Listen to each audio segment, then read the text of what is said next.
സ്വന്തം ഭാര്യമാരെ മനസ്സ് വേദനിപ്പിക്കുന്ന സംസാരം സംസാരിക്കാൻ പാടില്ല. വഅശ്റുഹുന്ന ബിൽ മഅറൂഫ്, ഭാര്യമാരോട് നല്ല നിലക്ക് പെരുമാറണം.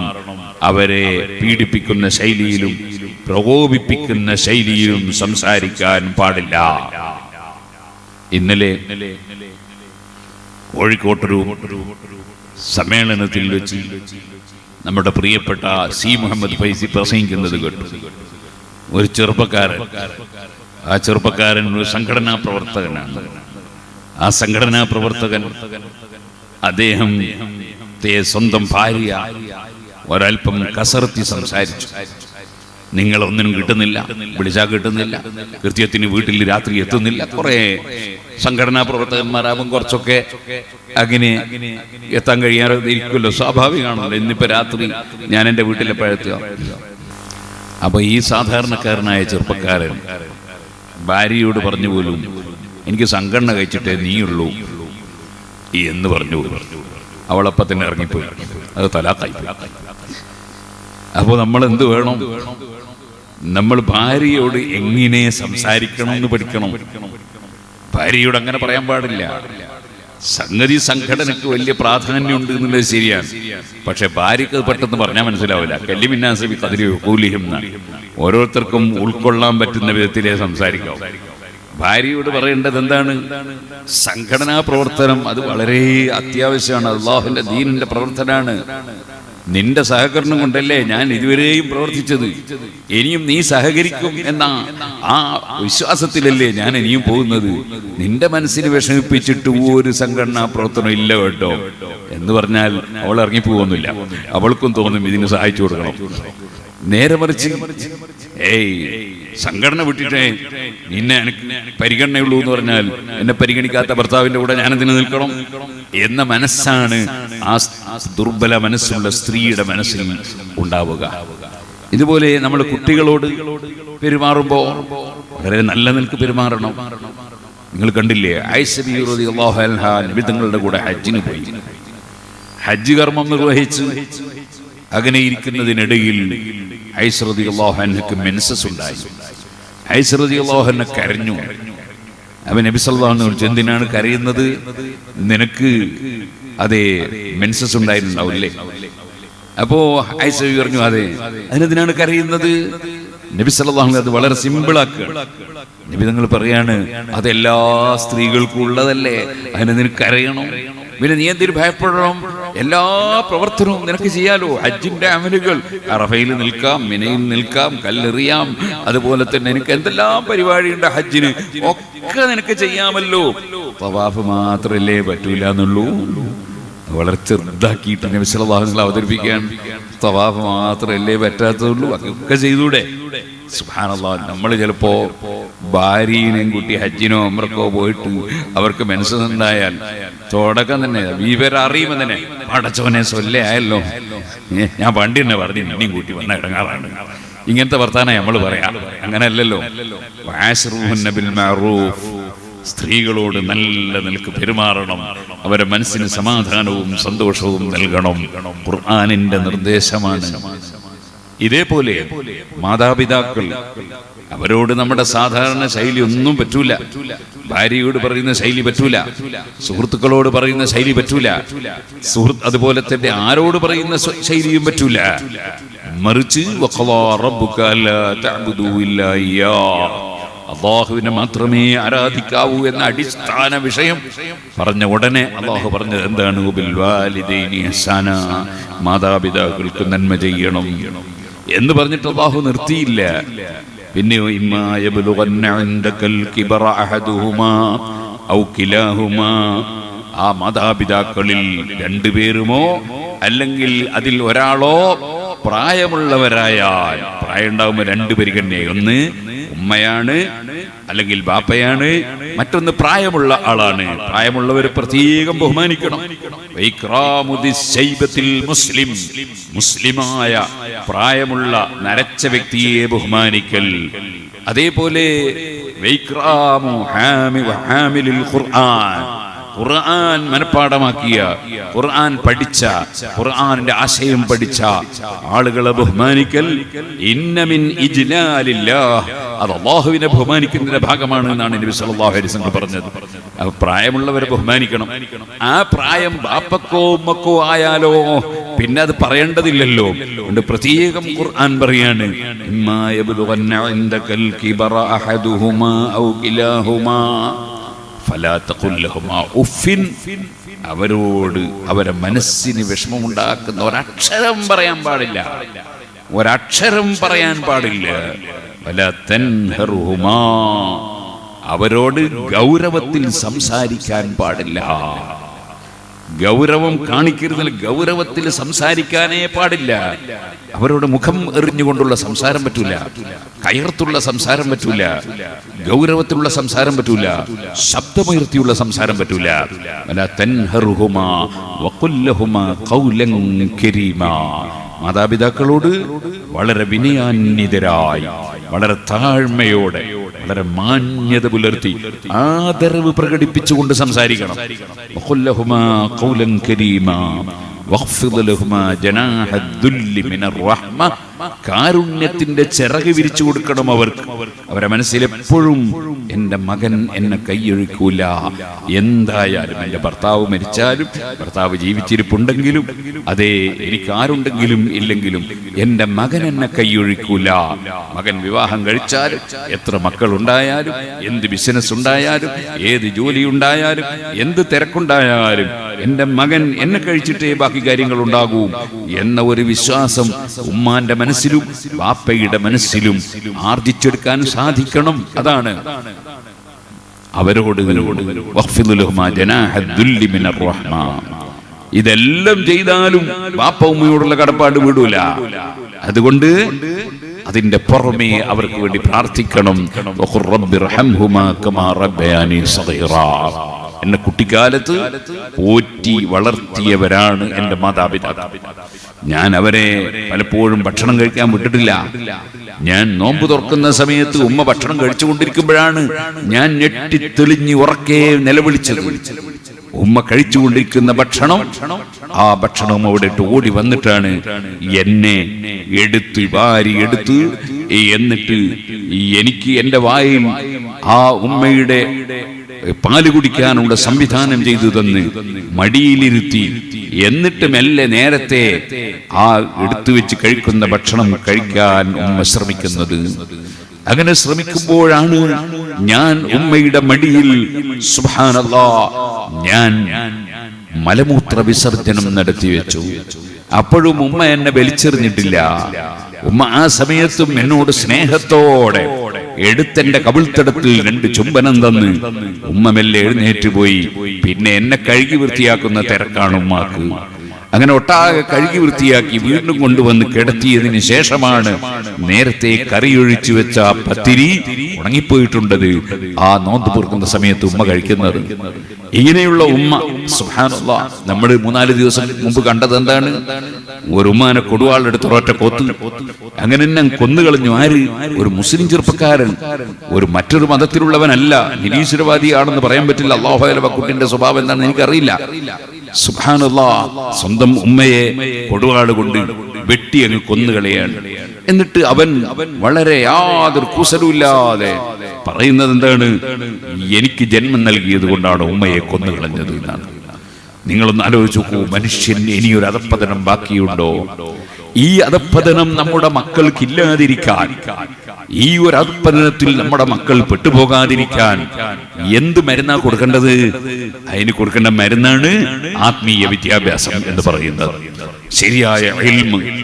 ആരാണ് ഉമ്മ, ആരാണ് ബാപ്പ, ആരാണ് മൂത്താപ്പ, ആരാണ് എളാപ്പ, ആരാണ് അമ്മാമൻ, ആരാണ് അമ്മായി, ഒക്കെ പഠിക്കണം. കുടുംബത്തിലുള്ള മുഴുവൻ ആളുകളോടും വലിയ ബന്ധവും സ്നേഹവും ആദരവും പുലർത്തുന്ന മക്കളാകണം. അങ്ങനെയുള്ള സമൂഹത്തിലെ ഒരു നല്ല തലമുറയായി നമ്മുടെ യുവാക്കൾ വളരണം. സുബ്ഹാനല്ലാഹ്. പോറ്റി വളർത്തി വലുതാക്കി കുറച്ചങ്ങോട്ടെത്തുമ്പോഴേക്ക് പിന്നെ ബാപ്പാക്ക് ടെൻഷൻ, ഉമ്മാക്ക് ടെൻഷൻ. കാരണം എന്താണ്? ആ പെൺകുട്ടി ഒരിക്കലും ആ തറവാടിനോട് യോജിക്കാത്ത, കുടുംബത്തോട് യോജിക്കാത്ത, ദീനീ ബോധമില്ലാത്ത ഏതോ ഒരു ചെക്കന്റെ പിന്നാലെ പോകാൻ തീരുമാനിച്ചിരിക്കും. ഏതോ ഒരു മനുഷ്യന്റെ പിന്നാലെ പോകാൻ തീരുമാനിച്ചു. എത്രത്തോളം എന്നറിയാം നിങ്ങൾ? 3 മക്കളുള്ള ഒരു പെണ്ണിനെ വിവാഹം കഴിക്കാത്ത ഒരു ചെറുപ്പക്കാരൻ വിവാഹം കഴിക്കാൻ തീരുമാനിച്ചിരിക്കുന്നു. ആ 3 മക്കളുള്ള ആ ഉമ്മാക്ക് ഭർത്താവുണ്ട്. ആ ഭർത്താവുള്ള അതിനെ കല്യാണം കഴിക്കാൻ വേറൊരു ചങ്ങായി തീരുമാനിക്കുകയാണ്.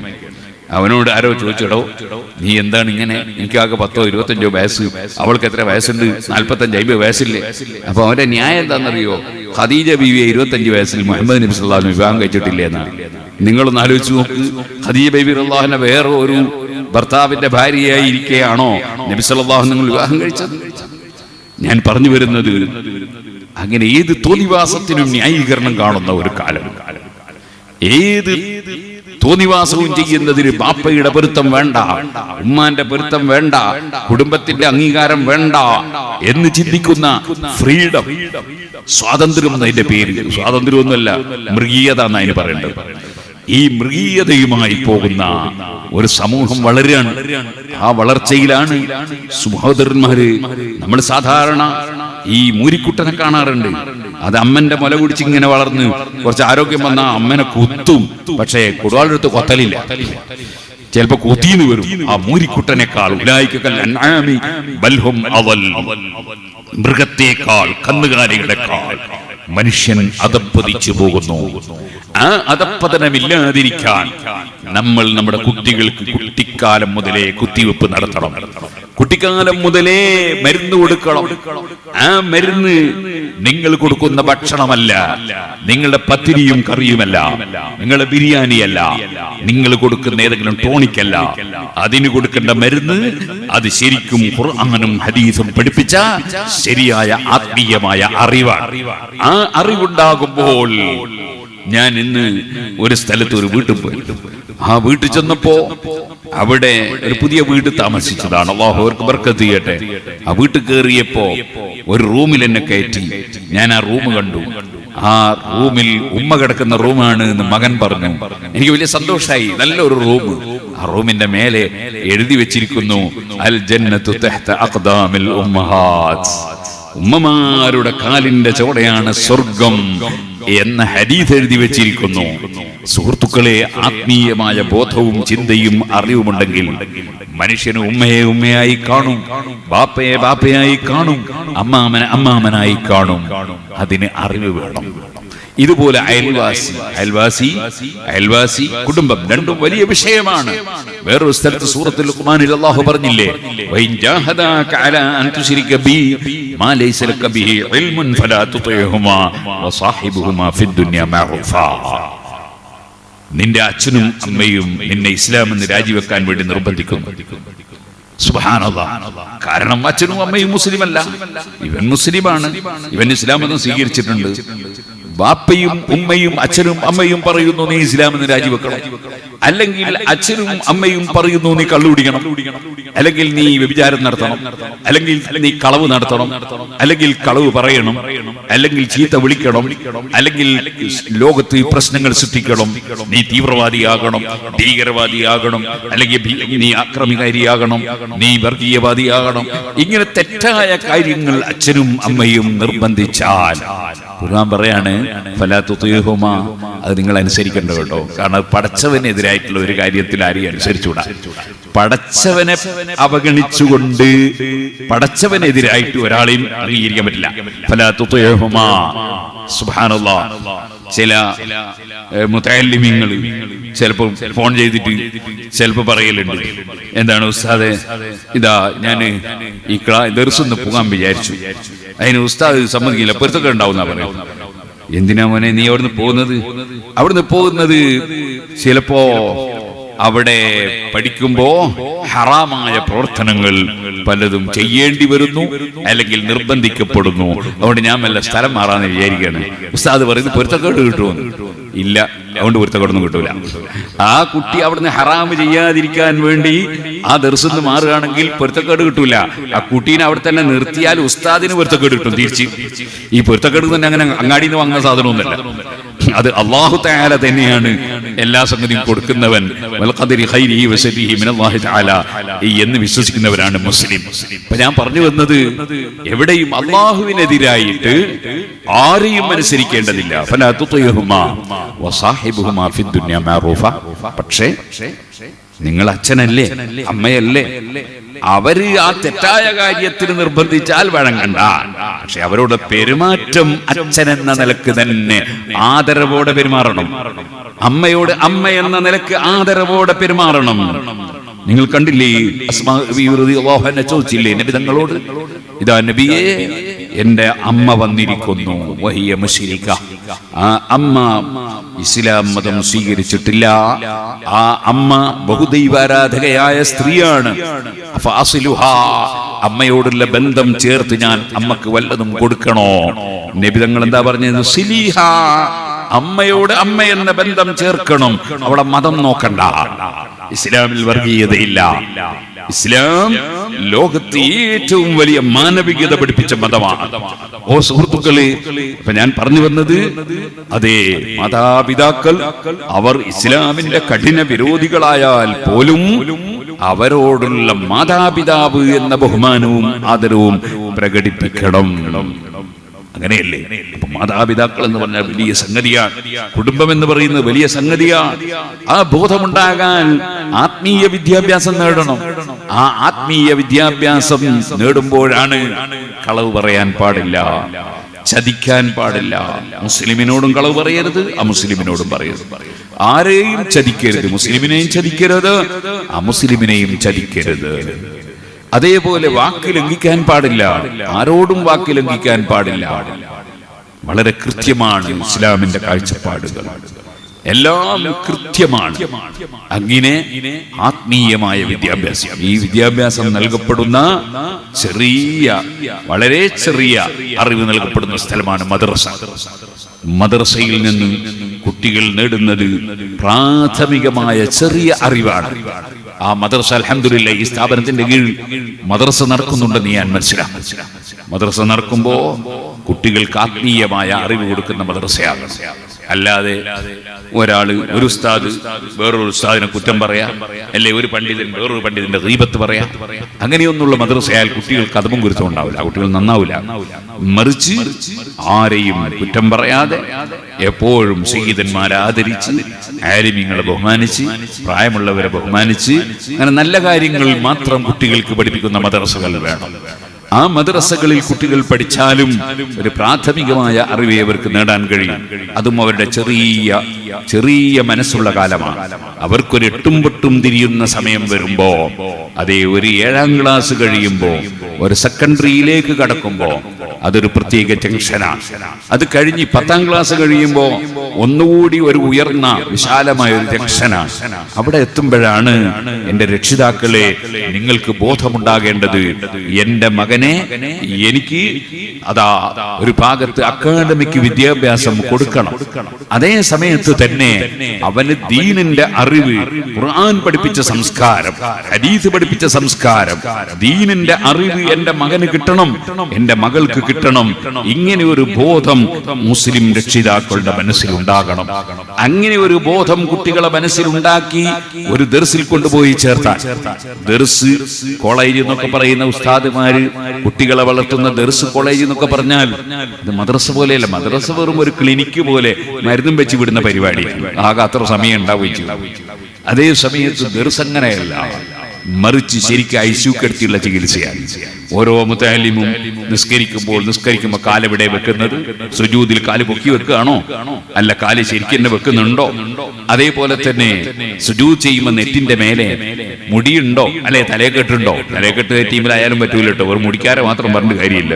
ഇപ്പൊ ചില തലയെക്കെട്ടുകാരുണ്ട്, അവര് സുജൂദ് ചെയ്താല് നെറ്റി നിലത്താവും എനിക്ക് തോന്നാറില്ല. പലരോടും വിളിച്ച് ഞാൻ ചോദിക്കാറുണ്ട്. അവര് പറയല് നിസ്കരിക്കുമ്പോൾ ഞങ്ങൾ പൊക്കി കളിയുന്ന പറയല്, ഒപ്പലുണ്ടോ ഇല്ലോ എന്ന് എനിക്കറിയില്ല. അപ്പൊ ഏതായിരുന്നാലും ശരി, ഞാൻ പറഞ്ഞു വരുന്നത്, അങ്ങനെ കൃത്യമായി കുട്ടികളെ കൂടെ നടന്ന് പഠിപ്പിക്കുന്ന ഏർപ്പാടാണ് ദർസ് കോളേജ് എന്നൊക്കെ പറയുന്നത്. അതിലൂടെ കുട്ടികൾ നേടിയെടുക്കുന്ന അറിവ്, ആത്മീയമായ അറിവ്. അവിടെ ബഹുമാനിക്കേണ്ടവരെ ബഹുമാനിക്കണം, ആദരിക്കേണ്ടവരെ ആദരിക്കണം, സ്നേഹിക്കേണ്ടവരെ സ്നേഹിക്കണം. അങ്ങനെ നല്ല ഒരു അറിവ് ദർസുകളിൽ നിന്ന് കിട്ടുന്ന മക്കൾ അൽഹംദുലില്ലാഹ് ബഹുമാനപ്പെട്ട തങ്ങളവറുകൾ കുറെ വർഷങ്ങളായി അങ്ങനെ ദർസുമായി ബന്ധപ്പെടുന്നത് കേട്ടപ്പോൾ വലിയ സന്തോഷമായി. അതോടുകൂടെ ഇവിടെ ഈ സ്ഥാപനം ആരംഭിച്ച് വളരെയേറെ നന്നായി കുട്ടികളെ പഠിപ്പിച്ച് വളർത്തിയെടുക്കുന്നു എന്ന് കേട്ടപ്പോ വലിയ സന്തോഷമായി. അത് ഏറ്റവും പ്രധാനപ്പെട്ട ഒരു കാര്യമാണ്. ഖുൽ ഹൽ യസ്തവില്ലദീന യഅലമൂന വല്ലദീന ലാ യഅലമൂൻ, അറിവുള്ളവരും അറിവില്ലാത്തവരും തുല്യമാണോ എന്ന് ചോദിക്കൂ നബിയെ. പരിശുദ്ധ ഖുർആൻ പ്രത്യേകമായി പറഞ്ഞൊരു സംഗതിയാണ്. മറ്റൊരു സ്ഥലത്ത് ഖുർആൻ പറഞ്ഞു, ഇന്നമാ യഖ്ശല്ലാഹ മിൻ ഇബാദിഹിൽ ഉലമാ, അല്ലാഹുവിന്റെ അടിമകളിൽ അല്ലാഹുവിനെ ശരിക്കും ഭയപ്പെടുന്നവർ അൽ ഉലമാ, വിവരമുള്ളവരാണ്. വിവരമില്ലാത്തവന് അങ്ങനെ യാതൊരു ബോധവും ഉണ്ടാവില്ല. അപ്പൊ വിവരം ഉണ്ടാവുക എന്നത് അത് വലിയ ഒരു സ്ഥാനമാണ്.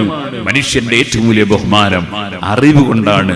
അതുകൊണ്ട് നമ്മുടെ മക്കൾക്ക് നല്ല അറിവ് കൊടുക്കണമെന്നും അറിവ് കൊടുക്കുന്ന ഇത്തരം സ്ഥാപനങ്ങളെ നാം നന്നായി പരിഗണിക്കുകയും സഹായിക്കുകയും സഹകരിക്കുകയും ചെയ്യണമെന്നും എല്ലാ മുഅ്മിനീങ്ങളോടും മുഅ്മിനാത്തുകളോടും ഞാൻ ഈ സമയത്ത് ഉണർത്തുകയാണ്.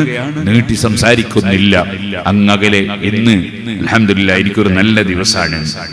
നേരം വെളുത്ത് ഒരു സ്ഥലത്ത് ജുമഅക്ക് പോയപ്പോ ഖതീബ് ഒരു സയ്യിദാണ്, ഒരു തങ്ങളാണ്.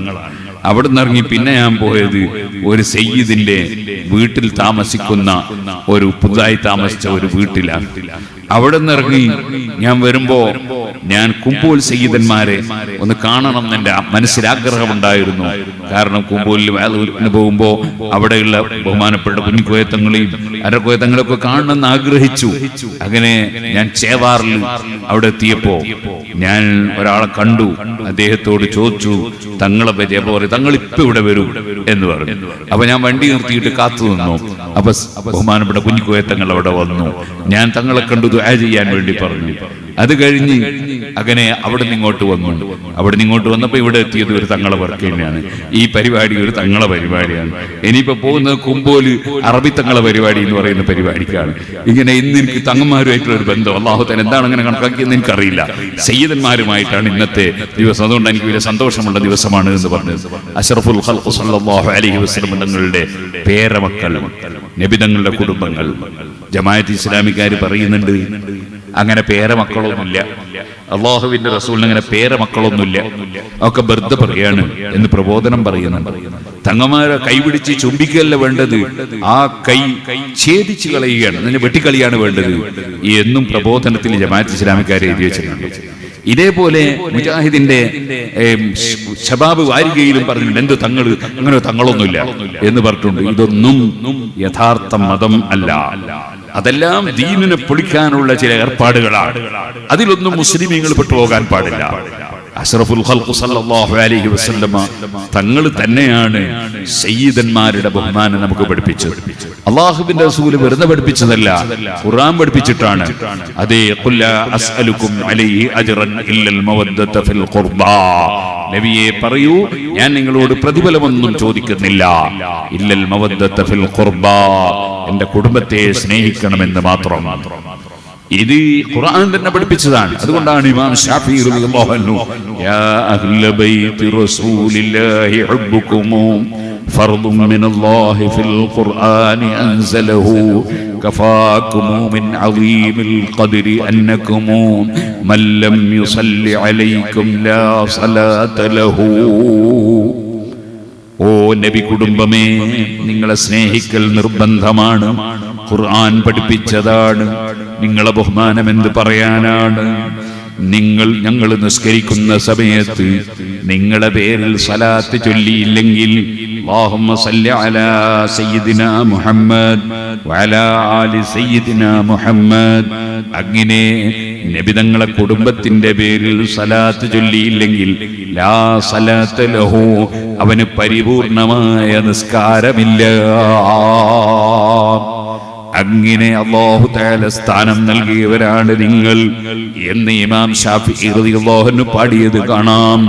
പക്ഷേ ഇത് പറയുന്നത് കൊണ്ട് എന്റെ പ്രിയപ്പെട്ട അതേ അഹ്ലു ബൈത്തിൽപ്പെട്ട ചെറിയ കുട്ടികളുണ്ടാകും. ആ കുട്ടികളെ മനസ്സിൽ ഒരിക്കലും തന്നെ അഹങ്കാരം വന്നു പോകരുത്. അതേപോലെ ഞങ്ങൾ തങ്ങളല്ലേ എന്തുമാകാം എന്ന ഒരു ചിന്ത ചെറിയ മക്കളെ മനസ്സിൽ വന്നു പോകരുത്. എന്റെ പ്രിയപ്പെട്ട മക്കളെ, നിങ്ങളോട് പറയട്ടെ, നിങ്ങളെ കൈപിടിച്ച് ഞങ്ങൾ പ്രായമുള്ളവർ ചുംബിക്കും, പണ്ഡിതന്മാര് ചുംബിക്കും. നിങ്ങളെ നിലത്തിരുത്താൻ അനുവദിക്കൂല. ഞങ്ങൾ ഇരിക്കുന്ന അതേ കസേരയിൽ ഇരുത്തും. അത് ഹബീബ് നബി സല്ലല്ലാഹു അലൈഹി വസല്ലം തങ്ങളോടുള്ള ബഹുമാനമാണ്. ആ നബിയുടെ ശരീരത്തിന്റെ ഒരു അംശം നിങ്ങളെ ശരീരത്തിലുണ്ട് എന്നതിനാലാണ്. പക്ഷേ നിങ്ങളെ മനസ്സിലും വേണം, ഞാൻ ആ ഉപ്പാപ്പയുടെ പേരമകനാണ്. അതുകൊണ്ട് മറ്റു കുട്ടികളെ പോലെ എനിക്ക് നിസ്കാരത്തിന് വിലയില്ലാത്തവരായിക്കൂടാ, മറ്റുള്ളവരെ പോലെ വികൃതി കളിച്ചുകൂടാ. ഞാൻ ആ ഉപ്പാപ്പനെ പറയിക്കുന്ന ഒരു തെറ്റും എന്നിൽ നിന്ന് സംഭവിച്ചുകൂടാ. ഉപ്പാപ്പ ഖബറിൽ നിന്ന് എന്നെ വീക്ഷിക്കുമ്പോൾ ഉപ്പാപ്പാന്റെ മനസ്സിന് സന്തോഷമുണ്ടാകുന്ന ആത്മീയ ബോധത്തോടെ അല്ലാതെ ഞാൻ ജീവിച്ചുകൂടാ എന്ന ബോധം എൻ്റെ പ്രിയപ്പെട്ട അഹ്ലു ബൈത്തിൽപ്പെട്ട മക്കൾക്ക് പ്രത്യേകമുണ്ടാകണമെന്ന് ഞാൻ വസിയ്യത്ത് പറയുകയാണ്. കാരണം പടച്ച റബ്ബിന്റെ കോടതിയിലെത്തുമ്പോൾ ഹബീബ് നബി സല്ലല്ലാഹു അലൈഹി വസല്ലം തങ്ങളെ തുണ കൊണ്ടല്ലാതെ, അവിടുത്തെ ശഫാഅത്ത് കൊണ്ടല്ലാതെ, അവിടുത്തെ റെക്കമെൻഡ് കൊണ്ടല്ലാതെ, എൻ്റെ അമലിന്റെ പവർ കൊണ്ട് രക്ഷപ്പെടാൻ എന്നെ കൊണ്ട് കഴിയില്ല. അങ്ങനെ അവിടെ എത്തുമ്പോൾ, ഓ മനുഷ്യ, നീ പ്രസംഗിക്കുന്ന സമയത്ത് എൻ്റെ കുടുംബത്തിന്റെ ബഹുമാനം നീ നന്നായി പറഞ്ഞു. എന്നാൽ എൻ്റെ ചെറിയ മക്കൾ അത് കാരണത്താൽ ഞങ്ങൾ വലിയ ബഹുമാനമുള്ളവരാണ്, ഞങ്ങൾക്ക് എന്തുമാകാം എന്ന ചിന്തയിലേക്ക് പോയത്. അതിന്റെ അപ്പുറം നീ പറഞ്ഞ് മനസ്സിലാക്കി കൊടുക്കാത്തത് കൊണ്ടാണെന്ന് ഉപ്പാപ്പ ഹബീബ് നബി തങ്ങൾ ഈ പാവപ്പെട്ട എന്നെ ചോദ്യം ചെയ്യാൻ അവസരമുണ്ടാകരുതല്ലോ. അതുകൊണ്ട് ഈ കാര്യം കൂടി ഞാൻ ഓർമ്മിപ്പിച്ചതാണ്. അല്ലാഹു തആല അവിടുത്തെ ശഫാഅത്തും ബറക്കത്തും അവിടുത്തെ ഹൗദിൽ നിന്നുള്ള വെള്ളവും എല്ലാം നമുക്ക് ഓശാരം നൽകട്ടെ. അവിടുത്തോടുള്ള സ്നേഹവും നബി കുടുംബത്തോടുള്ള സ്നേഹവും അവിടുത്തെ അനന്തരക്കാരായ ആലിമീങ്ങളോടുള്ള സ്നേഹവും നമ്മുടെ ഖൽബിൽ അല്ലാഹു വർദ്ധിപ്പിച്ചു തരട്ടെ. ഞാൻ എൻ്റെ വാക്കുകൾ അവസാനിപ്പിക്കുന്നു. വാക്ക് പാലിക്കണമല്ലോ. അവിടെ 8:30 മണിക്കാണ് കുമ്പോലിൽ പരിപാടി തുടങ്ങേണ്ടത് എന്ന് മനസ്സിലാക്കുന്ന ഒരു അരമണിക്കൂറൊക്കെ പിന്നെ വിട്ടുവീഴ്ച ഉണ്ടാവും എന്ന് വിചാരിക്കുക. അധികം താമസിപ്പിച്ചാൽ അത് തെറ്റാണല്ലോ. അതുകൊണ്ട് ഞാൻ എൻ്റെ വാക്കുകൾ നിർത്തുന്നു. അല്ലാഹുവേ നമ്മളെല്ലാവരെയും അവൻ പൊരുത്തപ്പെട്ട സാലിഹീങ്ങളിൽ പെടുത്തി തരുമാറാകട്ടെ. നമ്മുടെ പ്രവർത്തനങ്ങളെല്ലാം അല്ലാഹു വിജയിപ്പിച്ച് തരുമാറാകട്ടെ. ഞാൻ വരുമ്പോൾ നമ്മുടെ സൈനി ഉസ്താദ് പ്രസംഗിക്കായിരുന്നു. ഞാൻ ഇങ്ങനെ വരുമ്പോൾ ചോദിച്ചു, എൻ്റെ ശേഷം ആരാ പ്രസംഗിക്കാൻ? അപ്പൊ സൈനി ഉണ്ടാവും എന്ന് പറഞ്ഞപ്പോൾ എനിക്ക് വലിയ സന്തോഷമായി. കാരണം സൈനി ഒരാഗോള പ്രാസംഗികനാണ്. കാരണം കന്നഡയിൽ വേണേ പ്രസംഗിക്കും, ഉറുദുവിൽ വേണേ പ്രസംഗിക്കും, മലയാളത്തിൽ വേണേ പ്രസംഗിക്കും. അപ്പോൾ അദ്ദേഹം ഉള്ളപ്പോൾ പിന്നെ തീരെ പേടിക്കണ്ടല്ലോ, പ്രസംഗിക്കാൻ ആളില്ലാത്ത പ്രശ്നം ഉണ്ടാവില്ലല്ലോ. ഇവിടെ വരുമ്പോൾ അദ്ദേഹം പ്രസംഗിക്കായിരുന്നു. ഇനിയും ഇവിടെ എല്ലാ പ്രസംഗങ്ങളിലും എനിക്കറിയില്ല. അതുകൊണ്ട് ഇനിയും എല്ലാ പരിപാടിയും കഴിഞ്ഞിട്ട് നിങ്ങൾ പിരിഞ്ഞു പോകും. നിങ്ങൾക്കാർക്കും കൊമ്പോല് അതിനെത്തേണ്ട ആവശ്യമില്ല. അതുകൊണ്ട് എല്ലാം കഴിഞ്ഞിട്ട് പോയാൽ മതി. അതും കുറിച്ചൊക്കെ നമ്മൾ പാലിക്കണമല്ലോ. അൽഹംദുലില്ലാഹി റബ്ബിൽ ആലമീൻ. അല്ലാഹുമ്മ സ്വല്ലി അലാ സയ്യിദിനാ മുഹമ്മദിൻ വഅലാ ആലിഹി വഅസ്ഹാബി സയ്യിദിനാ വമൗലാനാ മുഹമ്മദ്. അർഹമർ റഹീമായ റബ്ബേ, ഇവിടെയുള്ള സയ്യിദന്മാർ, അവരുടെ മുൻഗാമികളായ സാദാത്തുക്കൾ, അശ്റാഫുകൾ, അല്ലാഹ് അവരുടെ ഒക്കെ ബർക്കത്ത് കൊണ്ട് ഞങ്ങൾക്ക് നീ നാഫിയായ ഇൽമിനെ ഏറ്റിത്തരണം റഹ്മാനെ. തഖ്വയോടെ ജീവിക്കാനുള്ള ഭാഗ്യം തരണം റഹ്മാനെ. ഇവിടെ സയ്യിദവരുടെ നേതൃത്വത്തിൽ നടക്കുന്ന ഈ സ്ഥാപനം അത് നീ പുരോഗമിപ്പിച്ച് നിലനിർത്തി ഒരുപാട് ഖൈറുകൾ സമുദായത്തിന്, സമൂഹത്തിന്, രാഷ്ട്രത്തിന് ലഭിക്കുന്ന സ്ഥാപനമാക്കി തരണം റഹ്മാനെ. പരിശുദ്ധ അഹ്ലുസ് സുന്നത്തി വൽ ജമാഅത്തിന്റെ ആശയം കൃത്യമായി മനസ്സിലാക്കി അത് ജീവിതത്തിൽ പകർത്തി ജീവിച്ച് അവസാനം ഈമാനോടുകൂടെ മരിക്കുന്ന മുഅ്മിനീങ്ങളിൽ, മുത്തഖീങ്ങളിൽ ഞങ്ങളെല്ലാവരെയും നീ ഉൾപ്പെടുത്തി തരണം റഹ്മാനെ. അല്ലാഹുവേ, ഞങ്ങളിൽ ആർക്കെന്ത് രോഗമുണ്ടോ നീ ശിഫയാക്കണം റഹ്മാനെ. ആരുടെ മനസ്സിൽ എന്ത് ഹൈറായ ഉദ്ദേശങ്ങളുണ്ടോ നീ നിറവേറ്റി തരണം റഹ്മാനെ. എവിടെ ഗർഭിണികളുണ്ടോ സുഖപ്രസവത്തിൽ നല്ല ഹൈറായ കുട്ടിയെ നൽകണം റഹ്മാനെ. എവിടെ വിവാഹം ഉദ്ദേശിക്കുന്ന ആണ് പെണ്ണുണ്ടോ ഹൈറായത് നീ എളുപ്പമാക്കി കൊടുക്കണം റഹ്മാനെ. ഞങ്ങൾക്ക് എന്ത് കടങ്ങളുണ്ടോ നീ ഏറ്റെടുത്ത് വീട്ടിൽ തരണം റഹ്മാനെ. ഞങ്ങളെ സഹായിച്ച ആര് എവിടെയുണ്ടോ ദീനിന്റെ പ്രവർത്തന രംഗത്തോ ഞങ്ങളെ വ്യക്തിപരമായോ ആര് ഞങ്ങളെ സഹായിച്ചവരുണ്ടോ അവരെ നീ സഹായിക്കണം റഹ്മാനെ. ഞങ്ങൾ മരിച്ചുപോയ എല്ലാ മുഅ്മിനീങ്ങളെ ഖബറിലും നീ സന്തോഷം നൽകണം റഹ്മാനെ.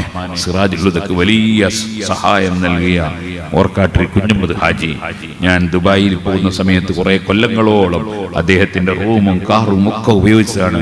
ഇന്ന് വൈകുന്നേരം അദ്ദേഹത്തിന് 10 മണി സമയത്ത് അദ്ദേഹം മരണപ്പെട്ടു പോയി. അദ്ദേഹത്തിന്റെ മയ്യിത്ത് നിസ്കാരം 4 മണി സമയത്ത് നടക്കുമ്പോൾ എനിക്ക് ഇവിടെ പരിപാടി ഏറ്റുപോയത് കൊണ്ട് അതുപോലെ ഏറ്റുപോയത് കൊണ്ട് എനിക്ക് അങ്ങോട്ട് പോകാൻ കഴിയാത്തതുകൊണ്ട് വലിയ ബുദ്ധിമുട്ട് വിഷമം മനസ്സിലുണ്ട്. അല്ലാഹു തആല അദ്ദേഹത്തിന്റെ ഖബറിൽ സന്തോഷം നൽകട്ടെ. നിങ്ങൾ എല്ലാവരും ഫാത്തിഹ ഓതണം അദ്ദേഹത്തിന്റെ പേരിൽ. അൽ ഫാത്തിഹ. അഊദു ബില്ലാഹി മിനശ് ശൈത്വാനിർ റജീം. ബിസ്മില്ലാഹിർ റഹ്മാനിർ റഹീം. അൽഹംദുലില്ലാഹി റബ്ബിൽ ആലമീൻ. അർറഹ്മാനിർ റഹീം. മാലികി യൗമിദ്ദീൻ. إياك نعبد وإياك نستعين اهدنا الصراط المستقيم صراط الذين أنعمت عليهم غير المغضوب عليهم ولا الضالين آمين. أرحم الراحمين يا رب. ഇതിന്റെ പ്രതിഫലം ഓർക്കാട്ടിരി കുഞ്ഞുമ്മദ് ഹാജിയുടെ ഖബറിൽ നീ എത്തിച്ചു കൊടുക്കണം റഹ്മാനെ. അദ്ദേഹത്തിന്റെ ബന്ധുക്കൾക്ക് നീ ക്ഷമയും ധാരാളം ഖൈറും നൽകണം റഹ്മാനെ. അതുപോലെ ഞങ്ങൾ മരിച്ചുപോയ എല്ലാവരുടെ ഖബറിലും നീ സന്തോഷം നൽകണം റഹ്മാനെ. ഇവിടെ വന്നപ്പോൾ സിറാജുൽ ഹുദയിലേക്ക് നേർച്ചകൾ തന്നവരുണ്ട് റബ്ബേ. ആ സ്ഥാപനം തുടങ്ങിയത് മുതൽ ഇന്നേ വരെ സഹായിച്ച സഹകരിച്ച നേർച്ച ചെയ്ത ആര് എവിടെയുണ്ടോ അവരുടെ എല്ലാം മരണപ്പെട്ടു പോയവരാണെങ്കിൽ അവരുടെ ഖബറിൽ നീ സന്തോഷം നൽകണം റഹ്മാനെ. ജീവിച്ചിരിക്കുന്നവർക്ക് ഖൈറിന്റെ വഴികളൊക്കെ ഞങ്ങൾക്കും നീ തുറന്നു തരണം റഹ്മാനെ. ربنا تقبل منا إنك أنت السميع العليم وتب علينا إنك أنت التواب الرحيم. آمين برحمتك يا أرحم الراحمين. وصلى الله على سيدنا محمد وآله وصحبه أجمعين والحمد لله رب العالمين. സ്ത്രീകളുടെ ഭാഗത്തേക്ക് ബക്കറ്റ് കൊടുത്തേക്കുന്നുണ്ട്. നല്ല സംഭാവന സ്ത്രീകളൊക്കെ കൊടുത്തേക്കണം. പുരുഷന്മാരോട് നമ്മൾ ബക്കറ്റ് കൊടുത്തേക്കല്ലേ അല്ലേ? അല്ലെങ്കിൽ ഇങ്ങോട്ട് വിളിച്ചിട്ട് വാങ്ങി തങ്ങളവിടെ നിങ്ങൾ വാങ്ങുമെങ്കിൽ അങ്ങനെയും പറ്റും. ഏതാ അല്ലേ എന്താ വേണ്ട